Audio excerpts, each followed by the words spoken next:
Assalamualaikum warahmatullahi wabarakatuh. Halo, apa kabar kalian semua?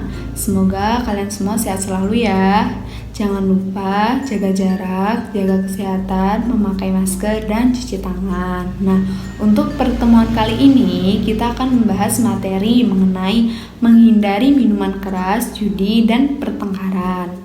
Nah, jadi untuk kalian dapat memahami materi ini, kalian harus memahami terlebih dahulu pengertian dan bahaya dari minuman keras, pengertian dan bahaya dari judi, pengertian dan bahaya dari pertengkaran. Kita akan membahas mengenai minuman keras. Nah, apa sih itu minuman keras? Jadi, minuman keras adalah minuman yang mengandung etanol atau bahan psikoaktif sehingga dapat menyebabkan penurunan kesadaran. Nah, minuman keras ini juga dapat berarti bahan cair yang mengandung etil alkohol yang dihasilkan dengan cara peragian, penyulingan, atau cara lainnya. Nah, jadi minuman keras ini sangat berbahaya apabila kita konsumsi. Oleh karena itu, Allah Subhanahu wa Ta'ala melarang kita untuk mengonsumsi minuman keras. Nah, selanjutnya kita akan membahas mengenai pengertian judi. Nah, adapun judi diartikan setiap permainan yang memiliki harapan menang tetapi hanya bergantung pada peruntungan yang tidak dapat direncanakan atau diperhitungkan lebih dahulu. Nah, jadi judi ini juga sangat berbahaya dan bisa merugikan diri kita sendiri dan juga orang lain. Oleh karena itu, kita harus menjauhi segala bentuk perjudian. Nah, selanjutnya kita membahas mengenai pengertian pertengkaran. Nah, pertengkaran sering disebut juga dengan konflik, yaitu perselisihan yang bersifat permusuhan dan membuat suatu hubungan tidak berfungsi dengan baik. Nah, oleh karena itu, jika kita terlibat dalam suatu masalah, kita harus menyelesaikannya dengan baik. Kita tidak bisa harus langsung bertengkar.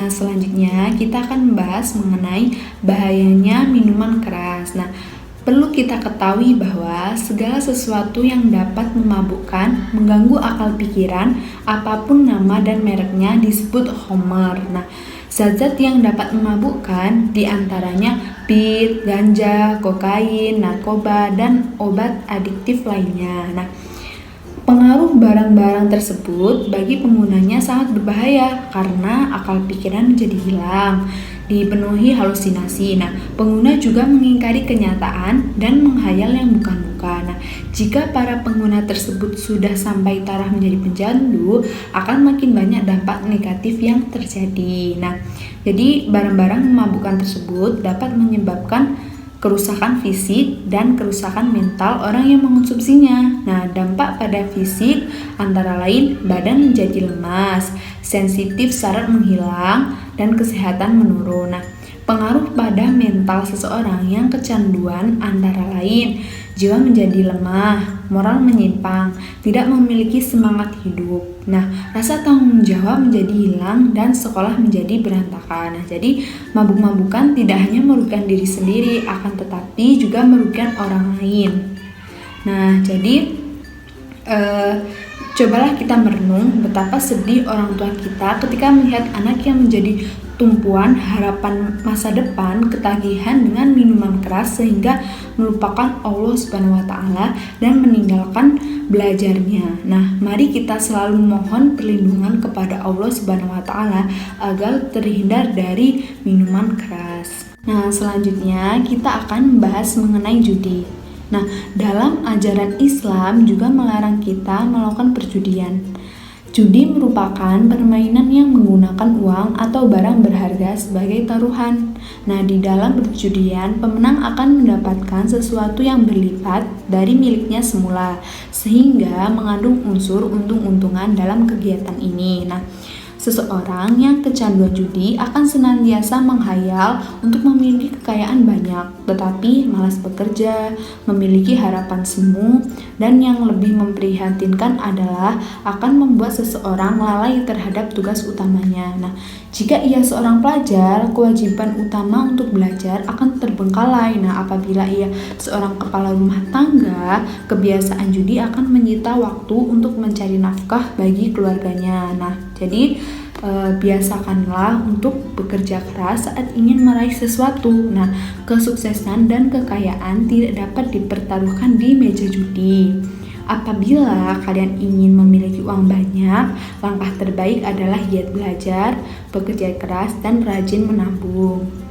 Selain minuman keras dan judi, Allah Subhanahu wa Ta'ala juga memberi peringatan untuk menjauhi pertengkaran. Nah, manusia diciptakan untuk saling mengenal dan bergaul dengan baik. Akan tetapi, ada kalanya dalam pergaulan terjadi kesalahpahaman, ketersinggungan, dan hal-hal yang menimbulkan pertengkaran, permusuhan, bahkan sampai pada menghilangkan nyawa.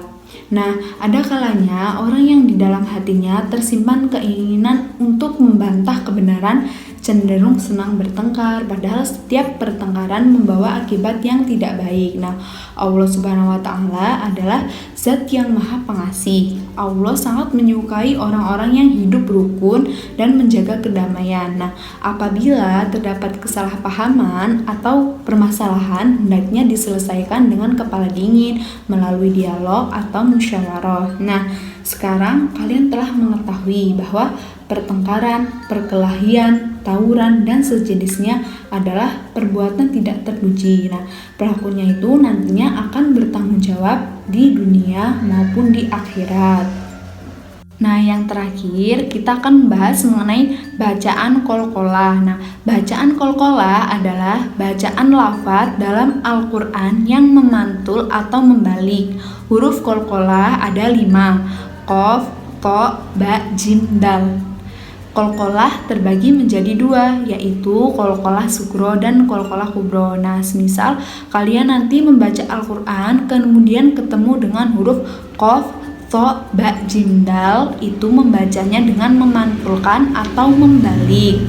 Nah, adapun qalqalah sugro itu adalah qalqalah yang terjadi apabila ada huruf qalqalah yang berharokat sukun atau mati pada tengah-tengah kalimat. Nah, jika nanti kalian membaca Al-Quran kemudian ada huruf qalqalah qaf, ta, ba, jim, dal yang berada di tengah kalimat, itu termasuk bacaan qalqalah sugro. Nah, cara membaca qalqalah sugro ini ialah memantulkan suara dari makhraj hurufnya dengan pantulan tidak begitu kuat. Nah, sedangkan qalqalah kubro adalah qalqalah yang terjadi apabila ada huruf qalqalah yang berharokat sukun atau mati pada akhir kalimat atau karena waqaf. Nah, jadi jika ada huruf qaf, ta, ba, jim, dan dal pada akhir kalimat itu termasuk huruf qalqalah kubro. Nah, cara membaca qalqalah kubro itu dengan memantulkan suara dari makhraj hurufnya dengan pantulan yang kuat. Baik, selanjutnya kita membahas mengenai contoh bacaan qalqalah sugro. Di antaranya adalah fi jidiha hablum mim masad. Nah, dari ayat tersebut dapat diketahui terdapat huruf ba yang dimatikan di tengah kalimat. Contoh yang kedua yaitu ya Isa bni Maryama. Nah, dari ayat tersebut dapat diketahui terdapat huruf ba yang dimatikan di tengah kalimat. Nah, selanjutnya kita akan membahas mengenai contoh bacaan qalqalah kubro.